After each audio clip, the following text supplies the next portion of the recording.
Please like my videos, please subscribe to my channel, and please press the bell icon so that you get to know when my latest video has come. And to learn more and to find a video relevant to you, please do check out my videos list. Hello, Namaskar and Adab to all my friends. So your friend astrologer and guide Irfan once more with you from your very own channel Astro Assurance. When we look at any horoscope, we tend to look at what are the strong points of the horoscope, what are the opportunities given to us, what are the strengths, and if there are any good yogas. And through that is the person will have the ability to be able to do well. However, on the flip side, even if you want to avoid, I may go on to those tough placements also. For example, malefics being placed in the Lagna, or debilitated planets, combusted planets, Dusthanas having more planets, and tough aspects on the Lagna or in the 10th house or even on the 4th house. So a horoscope is overall a mix of some goods, some bads, maybe more good sometimes and less challenges, but sometimes it can also be there are less goods and more challenges also. Now it's a different story why there are more goods, less challenges in some horoscopes, whereas in some others there are more challenges and less goods, or vice versa. So that's a different story at a karmic level, what you're carrying, what your karma is carrying, and so on. However, the goods that are given to you, the strengths that are given to you, the yogas that are given to you is a certain opportunity or a blessing given to you so that you are able to utilize those strengths and move forward. So these are boons given to you or strengths given to you to be able to achieve certain areas in life. These achievements are not only for us, these achievements are also at a karmic level, at a salvation level, at a moksha level also. So we shouldn't forget that any goods that are given to us, even material benefits that are given to us, are not only for us but also to be able to share it for others. And hence overall the zodiac says, I'm giving you certain strengths in certain areas and I will give you challenges in other areas, whereas for somebody else I may give certain goods in some other areas and certain challenges in those areas where you have been given the upper hand. The reason is so that it balances out. So some people who don't have the wherewithal, they don't have the resources, should be helped by those people who have the resources. Those people who have opportunities, those people also share the opportunities with those people who are not as blessed. And hence through that the zodiac will be able to see also whether you are on the right track, whether you should get those pluses and those supports or not. And one way that the zodiac does is, apart from giving you those yogas and all the good strengths and all, is one more ignored aspect of astrology, and this is the fifth aspect or the 120th degree aspect on a certain house or a certain planet. Now except Jupiter, Rahu and Ketu, which are known to have both the 9th and the 5th aspects, no other planet, at least from a full aspects perspective, is said to have the 5th aspect or the 120th degree aspect. It is only Jupiter, Rahu and Ketu have been given these special aspects, but these are special aspects. So we know that the 7th aspect is on for all the planetary entities, and there are special aspects of each planet. For example, Saturn will have the 3rd and the 10th aspect, Mars will have the 4th aspect and the 8th aspect, apart from the 7th one. Then you have Mercury and Venus and Moon, or the Sun, which having only the 7th aspect, whereas we have Jupiter, which has the 9th and the 5th aspect. Apart from the 7th aspect, though Rahu and Ketu are not known to have the 7th aspect, generally they are known to have only the 5th and the 9th aspect. However, all the planets also have different aspects but with varying strengths, and the special aspects are the full aspects or the aspect which is with all the strength of the planet, and hence generally these are counted. So the 3rd, 7th and the 10th aspect of Saturn is given importance and is counted. The 5th, 7th and 9th aspect of Jupiter is counted and brought to the fore when you're looking at a horoscope or its manifestations, probabilities, opportunities and so forth. Mars 4th, 7th and 8th is looked at, and so on. Whereas Rahu and Ketu, only the 5th and 9th is looked at.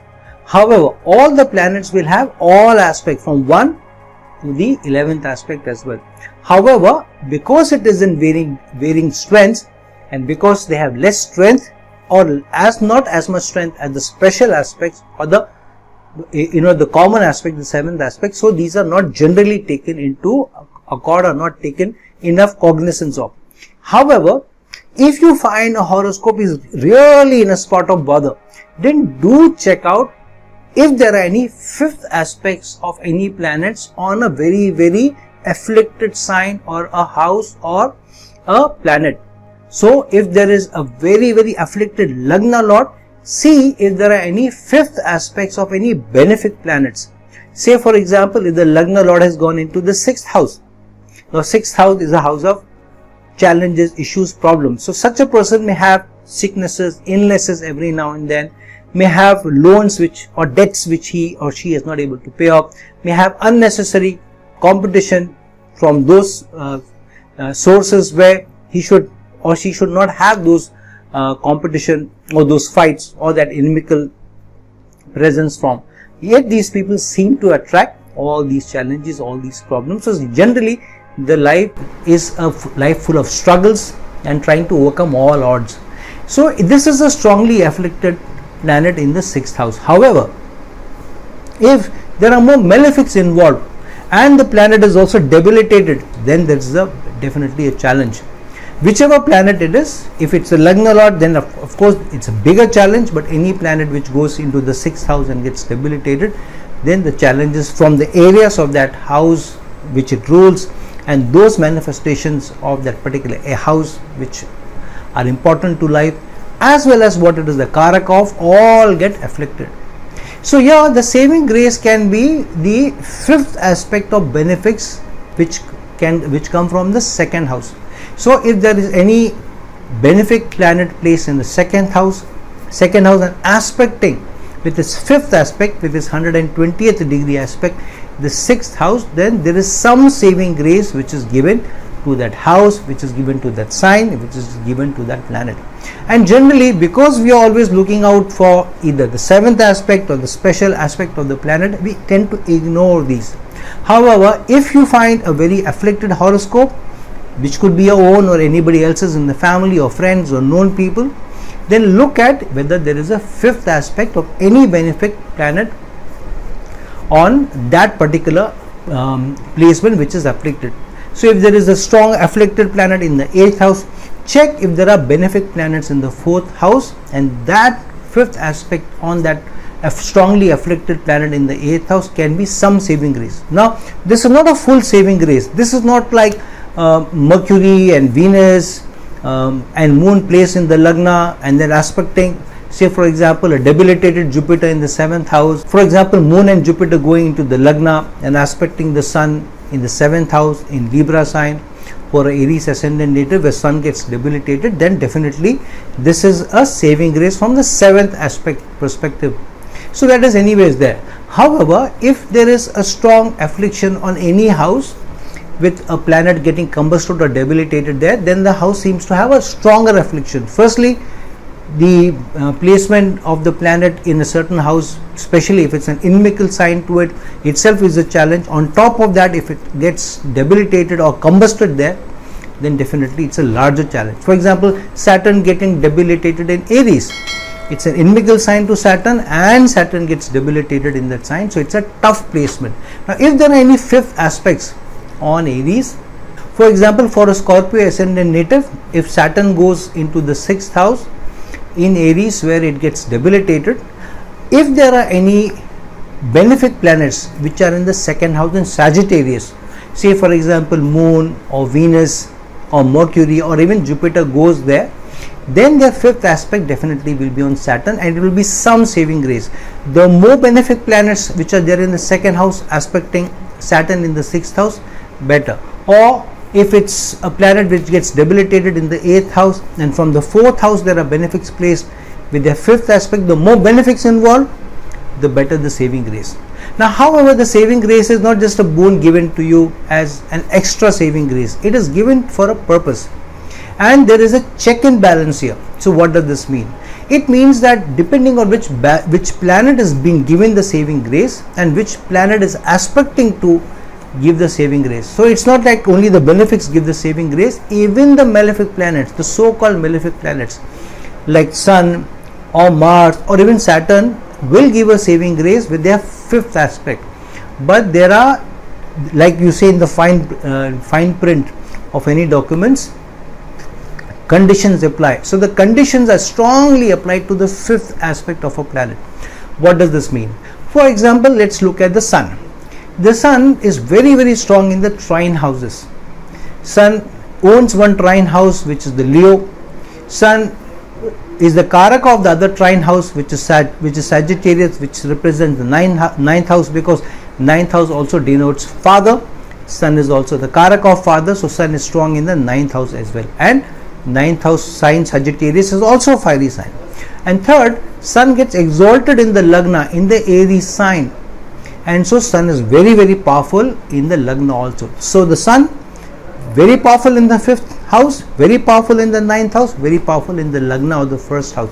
So the Sun's fifth aspect is the most powerful fifth aspect after Jupiter. After Jupiter, Rahu and Ketu, because all of these have a natural fifth aspect. After that, if there is any planetary entity which has a very, very strong fifth aspect, it is Sun.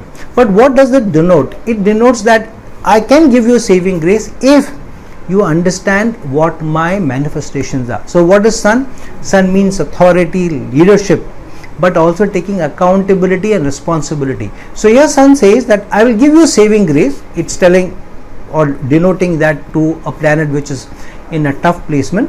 Say for example, for a Scorpio ascendant native, Saturn has gone into the sixth house in a debilitation sign of Aries.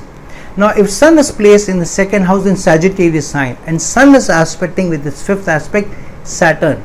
Now Sun is an inimical planet to Saturn. So normally the aspect of Sun on Saturn is not a good aspect. It's a tough placement also. However, with its fifth aspect, because the trine houses Sun is strong and the trine houses are good beneficial houses, and hence the trine aspect or the fifth aspect, 120 degree aspect, is a better aspect, is the saving grace aspect, though less strong. Here Sun's fifth aspect on Saturn says that what is Saturn representing? Saturn represents your work. Saturn represents your hard work, your commitment, your dedication, your discipline, your perseverance, your patience. So Sun's fifth aspect on Saturn means that if you continue to work with hard work, this is for a person especially concerning service, because the sixth house is the house of service. So Sun is saying if you work for others with leadership, taking accountability, taking responsibility, and you are patient and you persevere and you don't try to take shortcuts, you don't try to be indisciplined, because debilitated Saturn will make somebody who's not very disciplined, not very committed, may not be very responsible also. So here Sun is saying that I will give you a chance. If you are very hardworking, if you persevere, you are disciplined, you live your life with structure, if you service or serve others with structure, then I will give you saving grace. I will allow you to get good gains over a period of time. I will allow you the strength of Saturn with the leadership and accountability of Sun.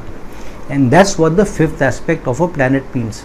On the other hand, say for example, if Mars is aspecting another planet with its fifth aspect, say Mars is in the fourth house and now aspecting a planet in the eighth house with its fifth aspect, and now Mars is saying that to be able to overcome the challenges of the eighth house, the obstructions, the issues, the sudden flare-ups, the sudden challenges that can come, the sudden obstacles that can come, the sudden tribulations that can come in your life, I will allow you the energy. I will allow you the energy to fight, because Mars is a fighter.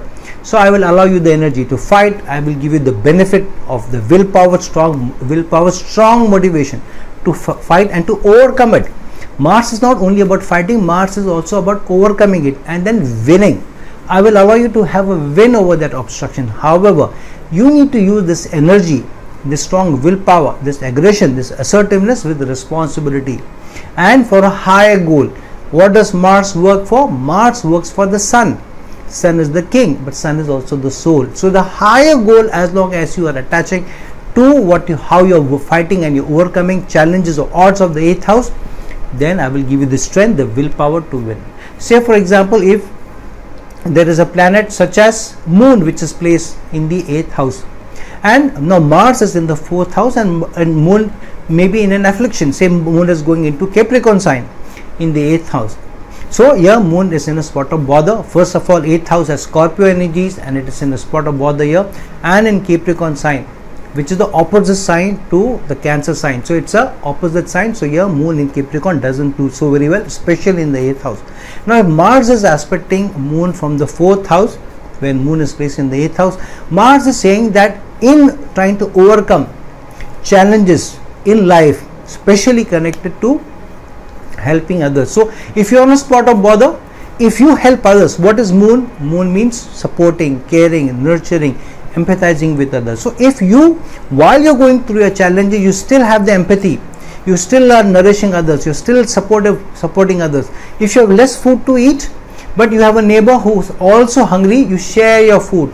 If you have just one piece of bread, but you agree, you say, okay, I'll share half of mine with you, which is very, very tough.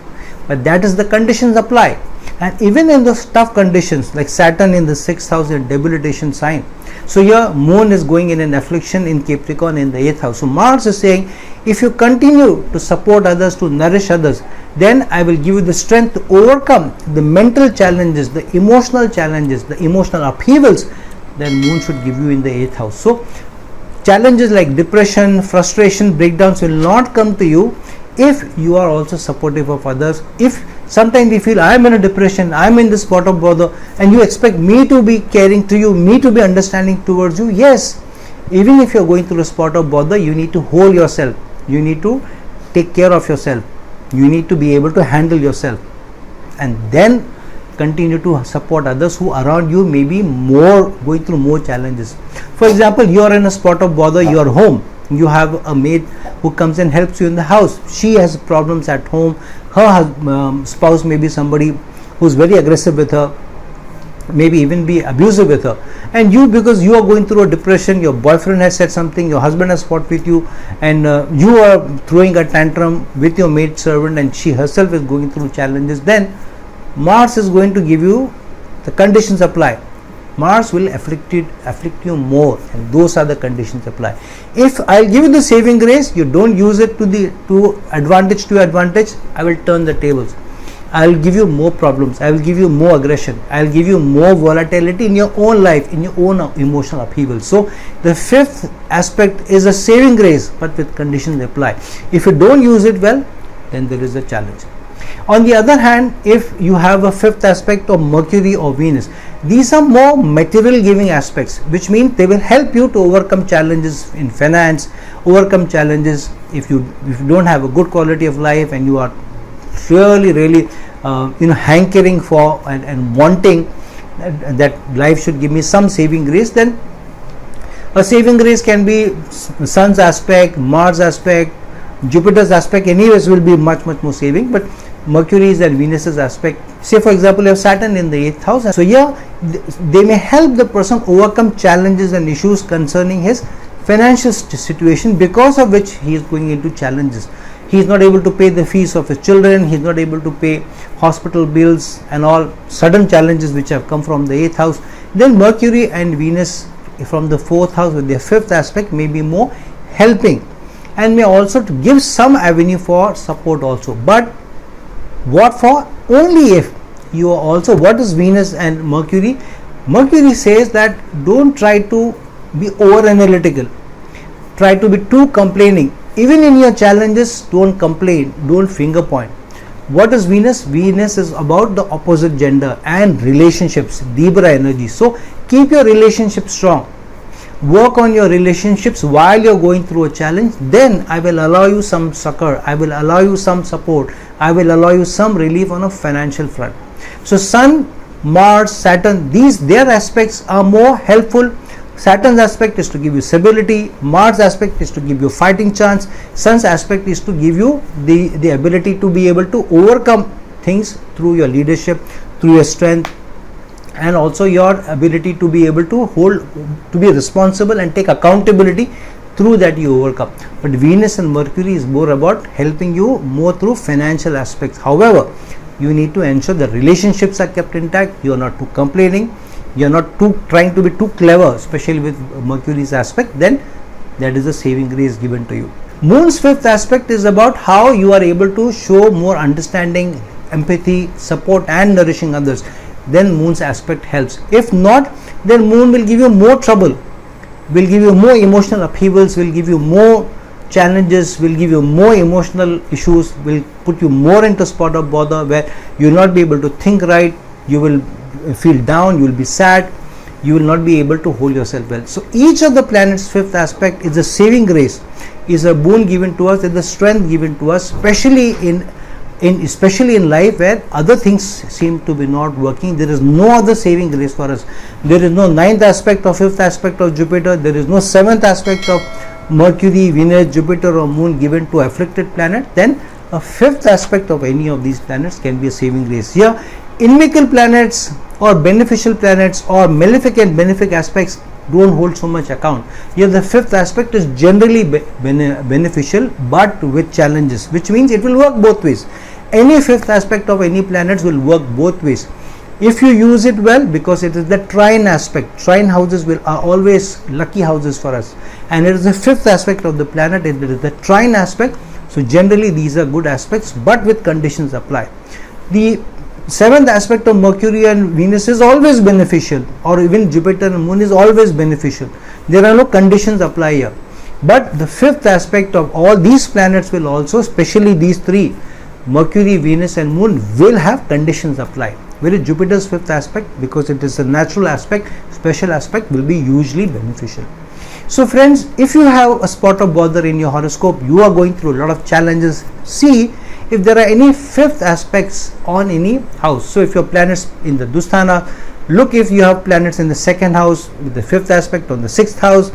If a planet is in the eighth house, then see if there are any planets in the fourth house which are aspecting that house, or if your planets in the 12th house which is afflicted, then see if there are any planets in the 8th house which are aspecting the 12th house and giving that support. And use them judiciously and be careful of how that saving grace is there, because there is a condition apply. In fact, if you don't use it well, it could be doubling you the challenges. And so a badly afflicted Saturn in the 5th house, in the 6th house could give you more troubles if Sun is placed in the 2nd house and you're not trying to take leadership, you're not trying to take accountability, you're not trying to work with resolve, then it could give you more challenges, especially when the leadership position is given to you and you shun leadership because you are going through a spot of bother and you run away. You don't take accountability, you try to put the accountability on somebody else, then you go through more challenges, you go through more issues. So use the 5th aspect. Firstly, understand the 5th aspect well and see if there are any 5th aspects, not only on the Dusthanas but any house where a planet is getting debilitated, a planet is getting combusted, a planet is eclipsed by Rahu or Ketu. If there are any 5th aspects, especially of benefics on it, or any of the other so-called malefics also, but the 5th aspects are strong, but there are conditions apply. So understand the aspect well, understand what the affliction is and what is the 5th aspect telling you, what is the responsibility the 5th house aspecting, the 5th aspecting planet is telling you, what is the manifestation of the planet, on which planet it is aspecting and what is the manifestation of that, and combine together, understand the responsibilities and take it forward. Then you will find that some relief is given to you, some succor is given to you to be able to extricate yourself out of one of the most toughest placements also, toughest situations also in life. But if you don't understand it well, there could be more challenges riding on top of already what you are going through. So understand the 5th aspects well, utilize them very well, and the best way to handle the 5th aspects, because the conditions apply, is to be somebody who runs your life ethically, is very disciplined, is very forgiving, is grateful, and depends on the supreme energy to be able to provide the relief and patience rather than use shortcuts or unethical means. So friends, like this video, share this video, and if you're looking for a personal consultation from me, please reach out to me. The link is given below. Until some other time with some other video, this is your friend, astrologer and guide Irfan, signing off. Ciao.